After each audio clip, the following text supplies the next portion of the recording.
Hey, LCS Lit fam, welcome back. Welcome back to the next part in my You Wrote a Book, Now What series.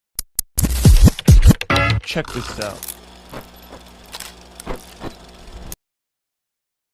So the first part of this journey, I hate to break it to you, is to get an agent. Most publishers will not accept your manuscript unsolicited. Unsolicited mean they didn't ask for it, right? So unless you've been invited by an editor or a publisher to send your material, your book is unsolicited. And a lot of times publishers will have systems in place where they'll kind of get rid of it if it doesn't come in the right way. So I know sometimes an agent's commission may get to the best of us, right? And we're like, we don't want to share our money. Share your money. Okay. If you are not familiar with this business or publishing agreements, please get an agent. I've done videos on this before. I'll do another one on pitching, but you absolutely want to get yourself an agent. Thank me later.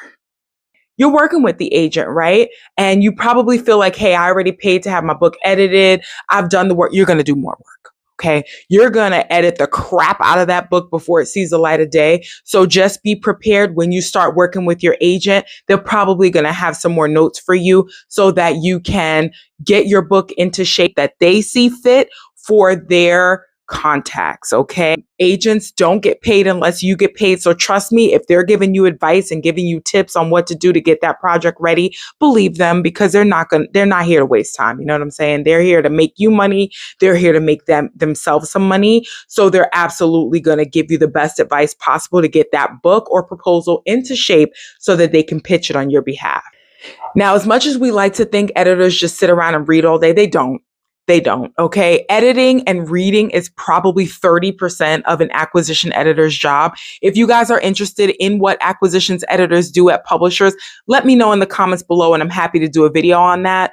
But just understand that editors are super busy. So it may take a little time for them to read your submission. So whether you submit directly or you have an agent, please give them some time, at least 8 to 10 weeks, because the acquisitions editor has to read it. Then they have to pass it to a whole bunch of other people. It's a lot that goes along. Okay. So just be patient, give them a little time to get those responses back.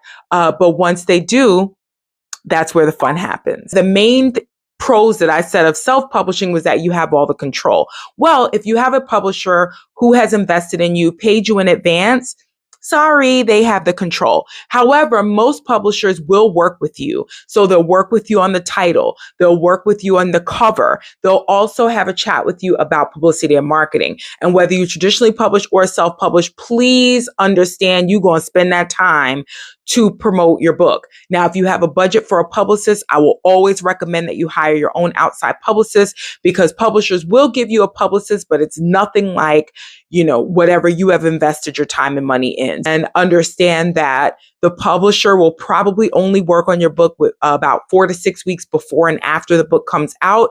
And so any other marketing and promotion that you want to do, please do it. The days of just sitting home and writing books and let the publishers do the work are over. Okay. So what they are providing is the editing, the cover, the promotion, producing the book, stocking the book, okay? Because the book's got to get printed. They got to get shipped.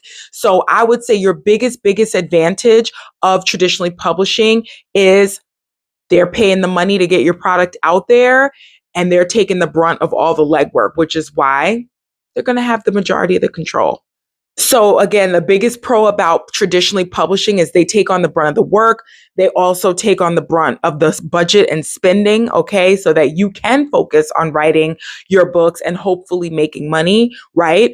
But just understand that advance money has to be earned back before you receive royalties. If you want to learn more about how advances work, how they come up with advances, what that means for you as an author, please leave me a comment below and I'm happy to do a video on that. So just to recap for all my folks out there who do aspire to be a traditionally published author, it does not mean that you do not have any control. This is why having a great agent really works in your favor, to make sure that the publisher is keeping your dreams, your vision alive and well throughout the publication of that book. Okay. Think of them as your partner. All right. Your partner in this publishing journey, they are doing their part and you absolutely have to do yours. Okay. And so I wish you the very best of luck. It's a really, really exciting journey. If there's any other material that you think I should cover, please DM me or comment below, and I'm happy to do videos on this. Or if you want one-on-one information, my link is in the bio to reach out to me for a consultation. I am more than happy to share my wisdom with you, whether one-on-one or in a group setting. Take care. Be well, guys.